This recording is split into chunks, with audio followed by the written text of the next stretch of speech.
Yes, reka twizere ko mumeze neza kandi muri amahoro. Mwese mukurikira ibiganiro bya TSG Online TV. Twizera ko rero mumeze neza ahantu mwese muri ahantu mugiye muri hatandukanye. Twizere ko mumeze neza. Aho bitameze neza mwihangane, ni kwisi impera. Natwe rero ntago ibintu ari sawa cyane kuko n'ubundi tugiye guhera ku nkuru y'akababaro imaze igihe hanze. Iyi ni inkuru imaze igihe hanze kitari gito, ariko icyashinguye abantu imitima kuruta ibindi byose ni umwana muto cyane w'imyaka 5 witabye Imana. Ariko iki si cyo tugiye kugarukaho, ahubwo tugiye kugaruka ku byamamare byashinguwe n'urupfu rwa Elsie w'imyaka 5. Uyu mwana yari yaramamaye mu gusubira mu ndirimbo z'abahanzi bukunzwe mu Rwanda. Kuwa 14 rero Mutarama, cyangwa se kuko kwezi turimo 2022, nibwo inkuru y'incamugongo yasakaye mu nshuti n'umuryango wa Keza Rutiyomba, umwana w'umukobwa rero w'imyaka 5 wishwe n'amazi yari mu kigega cya plastique cya litiro 200 yaguyemo. Ibi bintu ntabwo byigeze bivugwaho rumwe habe na gato.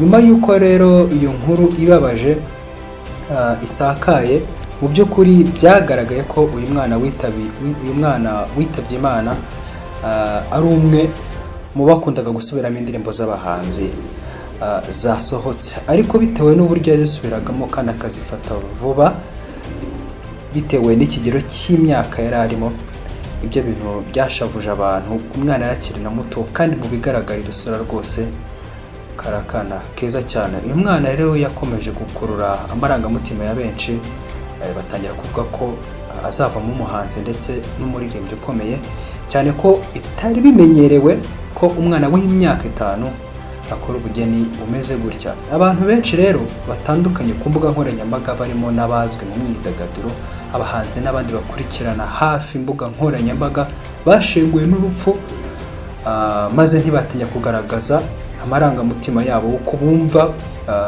ibintu ku bijyanye n'urupfu rw'uyu mwana. Icyo twakubwira ni uko Mukaseretse umukozi bamuriraga, kugeza ubu amakuru atugeraho ni uko bari mu rugenzacyaha rwa RIB, aho ubu rugenzacyaha bukomeje gukurikirana rero ikirego cy'uyu mwana. Dusimbuke rero ku biri hanze aha, ku uyu munsi tugiye kubaganirira, turebere hamwe ese ibyamamare byavuze iki ku rupfu rw'uyu mwana wari ukiri muto cyane. Ku ikubitiro ni umuhanzi Alpha Rwirangira. Uyu ni umuhanzi uri mu ndirimbo za gospel ndetse n'indirimbo za secular. Uyu muhanzi rero kugeza ubu ni umuhanzi w'umunyarwanda ufite inkomoko muri Tanzania ariko mu gihugu cyo muri Canada. Yifashishije rero konti ya Instagram yerekanye akababaro ke, maze asangiza abantu inkuru yose yifashishije chaîne ya YouTube. Yaramaze igihe areba video z'uyu mwana. Kuva iyi nkuru ikimara rero kumenyekana, ndetse n'umuhanzi Aline Gahongayire nawe yakomeje kwerekana umubabaro yatewe n'urupfu rw'uyu mwana mu butumwa yakomezaga gusangiza abamukurikira kuri WhatsApp, hashyirwa ubutumwa bumara byibuza umunsi umwe.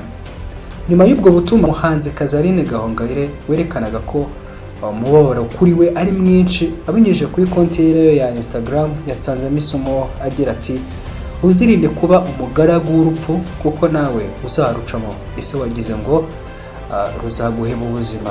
Aline yakomeje agira ati: hoya, ntabwo rugira ubuzima, ahubwo Aline Gahongayire yakomeje agira ati: abaroga, abagome ndetse n'abahemuka, nyamara mwabireka kuko munsi y'ubutaka namwe muzajyayo. Ayo ni amagambo menshi yagiye atambuka rwose cyane ku bahanzi batandukanye. Mu butumwa rero umuhanzi Meddy, ngira ngo aka kana mwigeze kukabona ubwo indirimbo My Vow yasohokaga. Akana karaturenze cyane gasubiramo indirimbo ya Meddy mu buryo bwakuze abantu ku mutima. Mu butumwa rero umuhanzi Meddy nawe yageneye uyu mwana witabye Imana, cyane ko yanamenyekanye cyane ubwo yasubiragamo indirimbo ye My Vow nk'uko twabivuze. yagize ati ruhukira mu mahoro marayika muto, ati turagukunda. Akeza rero Rutiyomba yigaga mu mwaka wa mbere w'amashuri abanza, yashyinguwe rero ku itariki ya 18 z'ukwezi turimo mu mwaka wa 2022, nyuma yo kwitaba Imana rero ku itariki 14 2022, aho byavuzwe ko yishwe. Ubwo ni kuri iyo tariki yishwe, yari mu kigega cya plastique cya litiro 200 yaguyemo ibintu bitavuzweho rumwe. Nyamara iperereza ryahise ritangira. Babiri mu bakekwa kugira uruhare muri urwo rupfu rero batawe muri yombi, ariho umukozi wo mu rugo yaguyemo ndetse na nyirabuja akaba ari mukasere wa Keza LC. Rero kuva Keza LC Rutiyomba yakwitaba Imana mu masaha ya 6:30 y'amanywa, ibihumbi by'abanyarwanda bakomeje kugaragaza ko bababajwe n'urupfu rwe kandi bigahangayikisha umuryango we, by'umwihariko nyina umufite ari umwe, kuko uyu mwana yari ikinege kugeza ubu. Akeza rero yari yaragiye mu murenge wa Kanombe mu kagari ka Busanza gusura se Florina Rutiyomba kuko atabana na nyina Niragire rero Agathe.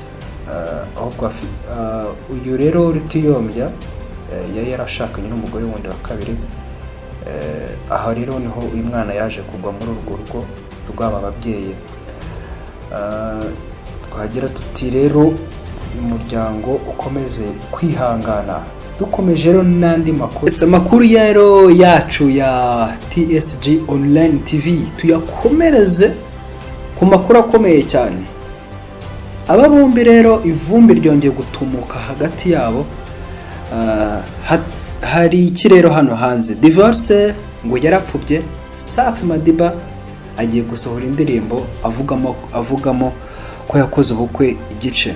Umuhanzi niyibikora Safi wamamaye mu muziki nka Safi Madiba ubarizwa muri Canada, ariko ni umuhanzi w'umunyarwanda, aritegura kumvikana mu ndirimbo yitwa Ubanza Nkuze, avugamo ko we na Niyonizera Judith bakoze ubukwe igice. Uyu Niyonizera Judith rero niwe yahoze ari umugore w'uyu muhanzi Safi Madiba.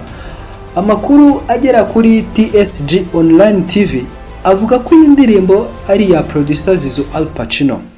Uyu Al Pacino asanzwe amenyereye mu bufatanye se cyangwa collabos n'abahanzi batandukanye b'abanyarwanda, hakunda kubahuriza hamwe bagakora icyo bita All Star cyangwa se indirimbo y'abastari bose ibiri imwe. Uyu muhanzi azumvikanamo ndetse yayihuriyemo n'abandi bahanzi bane.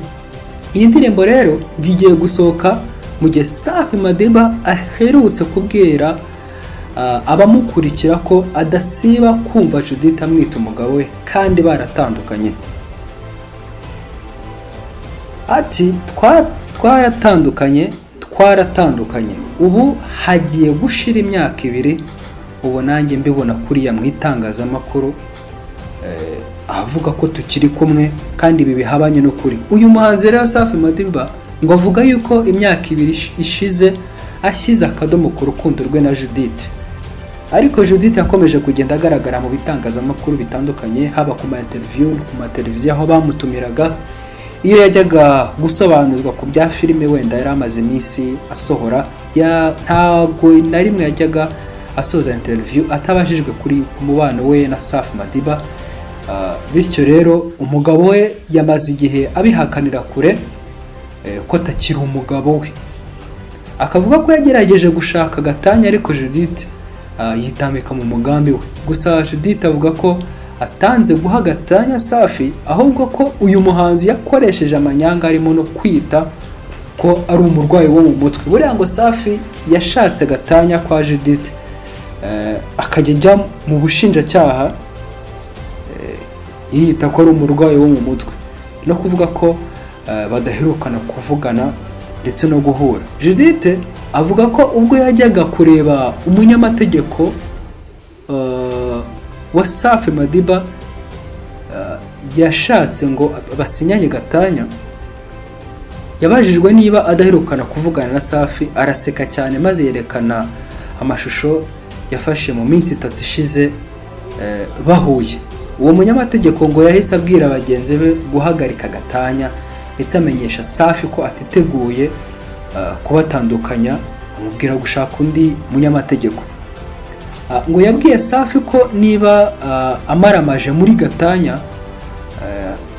amara nibuza amezi 3 ntaho ahure na Judith, hanyuma agasaba gatanya byeruye. Judith mu biganiro byinshi yagiye akora yavuze ko ubu noneho yemereye Safi Madiba ko yashaka gatanya mu gihe amaze igihe kinini nakwita nkaho abikwepa yuko adashaka gatanya hagati yewe na Safi Madiba. Avuga ko yiteguye rero gushyira umukono kuri izi mpapuro. Safi Madiba yahuye n'uyu mugore ubwo ngira ngo Judith yagiye kenshi abisobanura. Uyu Judith ni umugore wa Safi Madiba. Safi rero Madiba yari yarashatse uko ajya muri Canada ariko byaranze.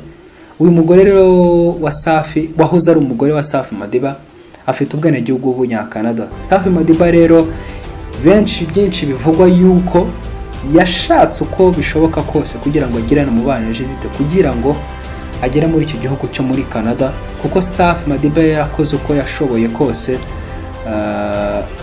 ngo ajye muri iki gihugu ariko byaranze. Judith rero yavuze ko inda yari atwite yari ya Safi Madiba ubwo bari muri Canada. Akavuga ko kuba Safi agiye gusohora indirimbo avugamo ko yakoze ubukwe igice atari byo.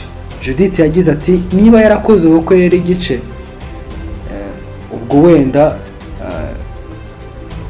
nashaka avuga ko atabukoze ibyo se arabibwira nde. Ayo ni amagambo rero ya Judith ku giti cye. Rero Safi Madiba tuzakomeza tubakurikirana iby'iyi nkuru, ndetse iyi ndirimbo nisohoka nta handi uzumva bwa mbere ibijyanye cyangwa se speculation zibizajya bivugwa kuri iyi ndirimbo ni hano kuri TSG Online TV. Reka tugushimire rero kuba mudahwema kutwereka ko mudukurikira umunsi ku munsi. Twizere ko mumeze neza kandi abo tameze neza mwihangane.